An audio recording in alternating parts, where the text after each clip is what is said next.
Une idée m'avait envahi. Une idée qui ne me lâcherait plus tant que je ne l'aurais pas codée. Je m'appelle Satoshi Nakamoto. Vous ne me connaissez pas. Du moins, pas encore. Pourtant, mon invention va bouleverser vos vies.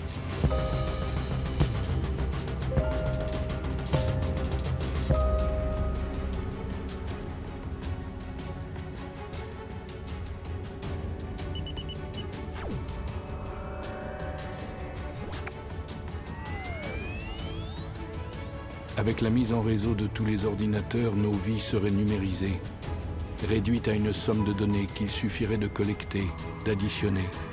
Chaque mot, chaque geste, chaque transaction. Internet perdait peu à peu son statut de fenêtre sur le monde pour devenir un outil de contrôle. Une nouvelle économie naissait. Nous en serions la matière première.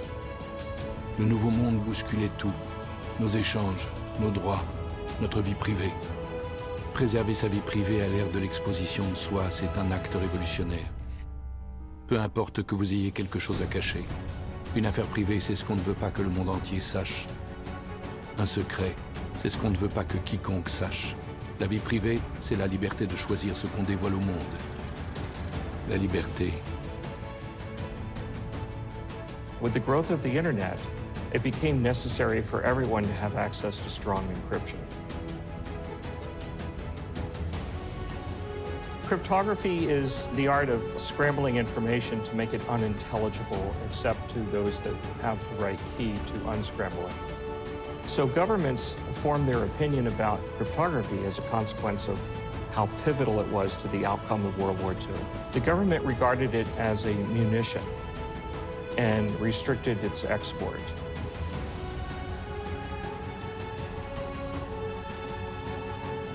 The cypherpunks, a group of activists in the San Francisco Bay Area, were quite interested in promoting strong encryption. Pour nous, les cypherpunks, la liberté n'est pas négociable. Nous la plaçons au-dessus de tout. C'est pour elle qu'on se bat. En 1993, dans son manifeste, Eric Hughes avait déjà tout dit. À l'ère électronique et dans une société ouverte, la vie privée est indispensable. Nous ne pouvons attendre des gouvernements, entreprises ou toute autre entité géante et sans visage qu'ils nous accordent gracieusement les moyens de préserver notre vie privée. Les cypherpunks écrivent du code. Nous savons que quelqu'un doit élaborer les logiciels pour protéger la vie privée. Et nous allons nous en charger.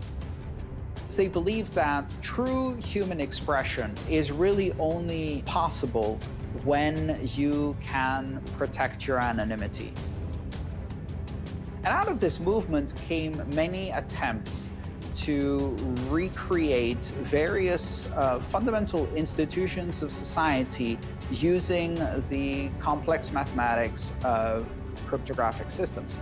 So things like voting systems, digital communication systems that enabled very strong privacy. The cypherpunks were a group of individuals who felt that cryptography could enable new human freedom. That freedom to communicate and the freedom to send money. And there were many different versions or ideas behind like digital cash. I've got to send something for my mom's birthday. I'll then book plane tickets for our trip next week, and my kids got to go to the library to look up dinosaurs. Hey, we can take care of all that before we go. Yeah, right. Oh, with America Online. America Online can do all that? If you can control people's money, you can control every aspect of their life. If you can surveil people's money, then you know everything you need to know about them. How about sending your mom some nice flowers? All you do is click on Marketplace, we place an order. And it's so easy. All you do is point, click. America Online, a new way to use your computer to communicate, have fun, and get instant news and information. Un immense supermarché virtuel. Voilà le web qu'on nous promettait. Pour nous, échanger représentait tout autre chose. Ça faisait plusieurs années qu'il y avait une forme de défiance aussi vis-à-vis du système financier traditionnel. Ça faisait des décennies que certains acteurs travaillaient aussi sur des monnaies pair à pair, puisque avec Internet, c'est super, on démocratise l'information, mais on n'avait pas vraiment cette monnaie qui allait avec Internet, qui serait une monnaie mondiale, universelle, qui ne dépende pas d'une banque centrale. Donc c'est vrai qu'il y avait un manque. Celui qui contrôle les échanges contrôle la liberté. Puisqu'Internet devenait une immense interface d'achat, il lui fallait son cash, et vite, anonyme, infalsifiable. sans intermédiaire.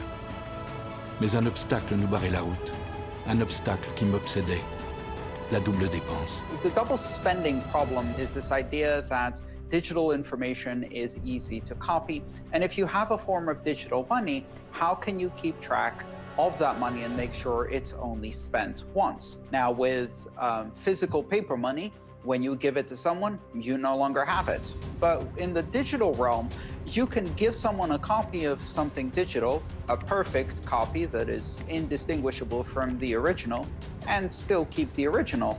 Now there are two copies. What if you then give it to someone else again? Sur Internet, tout est reproductible à l'infini. Résoudre le problème de la double dépense, c'était trouver le moyen d'empêcher la contrefaçon sur les réseaux, de rendre le copier-coller obsolète en son royaume. Sans ça, pas de commerce possible. En inventant l'unicité numérique, je serais le Gutenberg d'Internet. C'était technologiquement très complexe à résoudre, donc ça a mis des décennies pour arriver.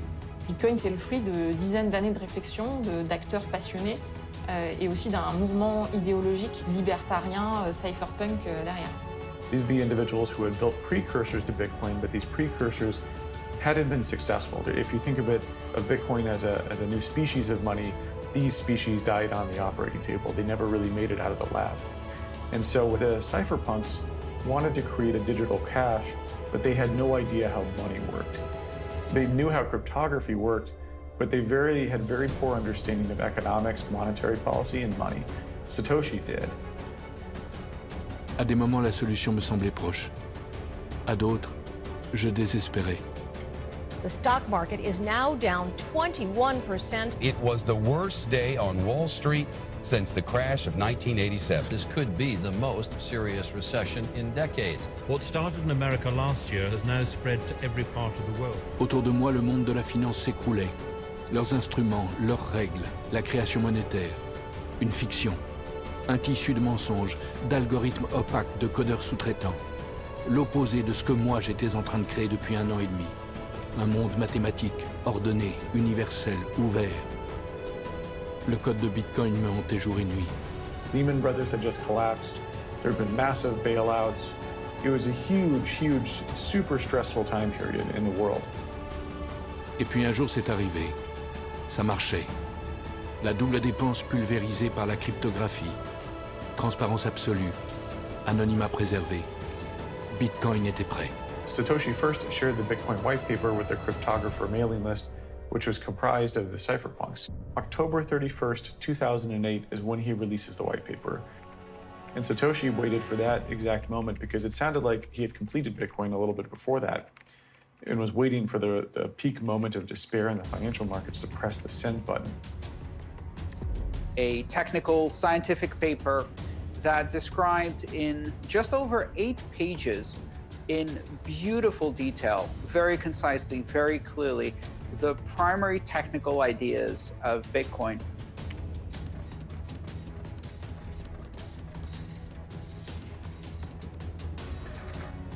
The first people that heard about Bitcoin typically scoffed at it. They thought it was a joke or they didn't think it was going to work. A few months later, he released the code. In the Genesis block, he has a headline from the Times, UK Chancellor on the verge of second bailout for banks. So he's very much, this is a very aggressive stance, anti-banking, anti-central banking, anti-government. In his writings, he goes, the core root of the problem with money is it requires trust to make it all work. We must trust the banks. We must trust the merchant processors. We must trust the central banks. And he goes, with Bitcoin, we remove that needed element of trust.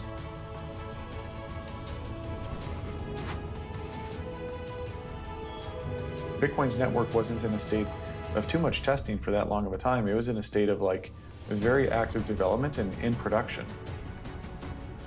Cypherpunks write code. That isn't just enough to talk about it, you have to go implement it. And Satoshi very much fit that, where he goes, okay, I'm gonna go make this happen. I'm gonna go release this to the world. I like the idea of writing software and releasing it, and the software changes the facts on the ground. It's politically easier to bring about these changes if the software is already deployed. It makes it harder to make the software illegal if it's available everywhere.